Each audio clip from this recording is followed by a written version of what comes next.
ഇറാനും ഇസ്രായേലും തമ്മിലുള്ള സംഘർഷം വീണ്ടും ലോകശ്രദ്ധ നേടുകയാണ്. ഇതൊരു ചെറിയ അതിർത്തി പ്രശ്നമാത്രമല്ല. ഇത് നീണ്ടുനിൽക്കുകയാണെങ്കിൽ ലോക സാമ്പത്തിക വ്യവസ്ഥയെ തന്നെ ബാധിക്കാവുന്ന ഒരു വലിയ വിഷയമാണ്. ഇപ്പോൾ എല്ലാവരും ചോദിക്കുന്ന ഒരു ചോദ്യമുണ്ട്. ഈ യുദ്ധം കൂടുതൽ വ്യാപിക്കുമോ, അല്ലെങ്കിൽ നയതന്ത്ര ചർച്ചകളിലൂടെ അവസാനിക്കുമോ? ആദ്യമായി മിഡിൽ ഈസ്റ്റ് മേഖലയെ നോക്കാം.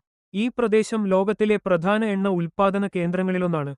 യുദ്ധം വ്യാപിക്കുകയാണെങ്കിൽ എണ്ണ വിതരണം തടസ്സപ്പെടാൻ സാധ്യതയുണ്ട്. പ്രത്യേകിച്ച് ഹോർമുസ് കടലിടുക്ക് പോലുള്ള വ്യാപാര മാർഗങ്ങൾ അപകടത്തിലാകാം. എണ്ണവില ഉയർന്നാല് അതിന്റെ നേരിട്ടുള്ള ബാധ ഇന്ത്യ ഉൾപ്പെടെയുള്ള രാജ്യങ്ങൾക്ക് ഉണ്ടാകും. പെട്രോള്, ഡീസല് വിലകൾ ഉയർന്നേക്കാം. ഗതാഗത ചെലവ് കൂടും. അതിനൊപ്പം ഭക്ഷ്യവസ്തുക്കളുടെ വിലയും ഉയർന്നേക്കാം. ഇന്ത്യ വലിയ എണ്ണ ഇറക്കുമതി രാജ്യമായതിനാല് ആഗോള വിപണിയിലെ മാറ്റങ്ങൾ നമ്മുടെ സാമ്പത്തിക വ്യവസ്ഥയെ ബാധിക്കാം. സ്വർണവില ഉയർന്നേക്കാം. ഓഹരി വിപണിയിൽ അനിശ്ചിതത്വമുണ്ടാകാം. മറ്റൊരു പ്രധാന വിഷയം ഗൾഫ് രാജ്യങ്ങളിലെ പ്രവാസികളാണ്. സംഘർഷം വ്യാപിച്ചാല് അവരുടെ തൊഴിലും സുരക്ഷയും ആശങ്കയിലാകാം. ഇത് പല കുടുംബങ്ങളെയും നേരിട്ട് ബാധിക്കാം. അതേസമയം നയതന്ത്ര ചർച്ചകൾ വഴി വെടിനിർത്തൽ ഉണ്ടാകാനുള്ള സാധ്യതയും നിലനിൽക്കുന്നു. അങ്ങനെ സംഭവിച്ചാല് വിപണികൾ പതുക്കെ സ്ഥിരത കൈവരിക്കാം.